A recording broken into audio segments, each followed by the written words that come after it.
Assalamu alaikum. So as Ramadan comes to an end, a couple of thoughts that I'd like to share that I think might be beneficial. And the first one is that Ramadan acts as a reset every year.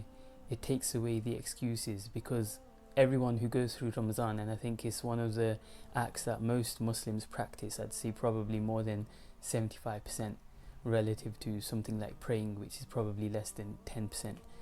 It gives everyone the realization that they're capable of a lot more than what they think they are. So it takes away that excuse, and we get it every year. So rather than returning back to our usual selves the rest of the year, which is this excuses mentality, blaming other things or acting as if we don't really have control over our actions, acting as if we can't really change our situation, right? It should eliminate this kind of reaction from us, because each year we've been given this month, 1/12 of the year, we're proving to ourselves that things are possible, change is possible, right? Now you'll see the same excuse kind of mindset comes into play where, okay, granted, Ramadan is a blessed month, and that's one of the reasons why people are able to do these fasts, but people ascribe too much towards that, and again, that's just their prior mindset seeping into Ramadan and trying to grab onto something that they can hold, confirmation bias in a sense. So instead of putting it towards their own agency, instead of ascribing their success to their own agency and their own actions with the will of Allah, they'll say that it's because of the blessings of Ramadan. What that does is then you're taking away this powerful gift that this Ramadan has given you.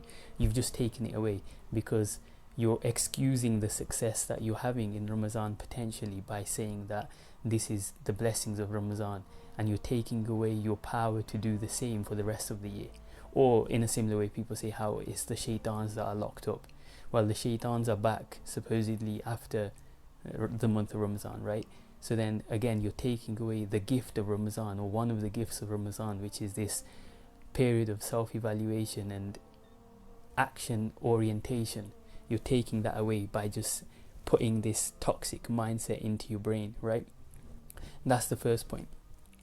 The second point is that it's a bit late considering now that the month is almost over, but you should approach Ramadan from the perspective that you're starting a marathon and you're not running a sprint. So what I mean by that is, if you approach it that this is Ramadan and this is it, I'm going to go all out and hardly sleep anything for 30 days and this is it, change everything.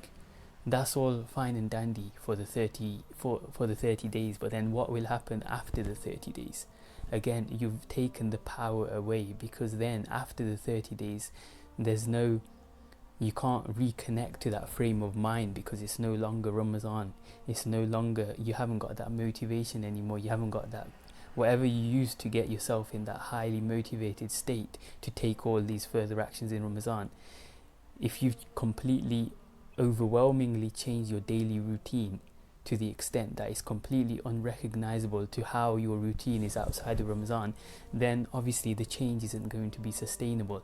So that's again the reason why I sometimes tell people that your routine in Ramadan should be the same as it is outside of Ramadan, just that you're doing maybe a bit more, just that you're doing more, but you understand that this is something that you can maintain, or you take certain actions on in the month of Ramadan with the mindset that this slots in here in my routine after the month of Ramadan. So say if you start praying half a juz of the Qur'an at a particular time, you think, okay, this is where this would slot in after the month of Ramadan, meaning after work, first thing I'll do this. Otherwise, again, you're setting yourself up for an unsustainable way of life. You're not going to be able to sustain these actions, and the best of these are those that are done continuously or consistently, even if they are small, right? We know that hadith. So that's the second point. So to summarize, as you know, on this channel and project, we're all about tips and tools of the mind, different mindsets that help you I call them things that you can put into your subconscious that will help everything else, right? They're like the building blocks. These kind of mindsets about mental diet, about different framing the way you think about worship, these can have more powerful effects for the rest of your life. So just in summary, the first one, considering Ramadan, is that you need to be able to understand the agency that you have over your actions. You need to be able to tap into that mindset outside of Ramadan.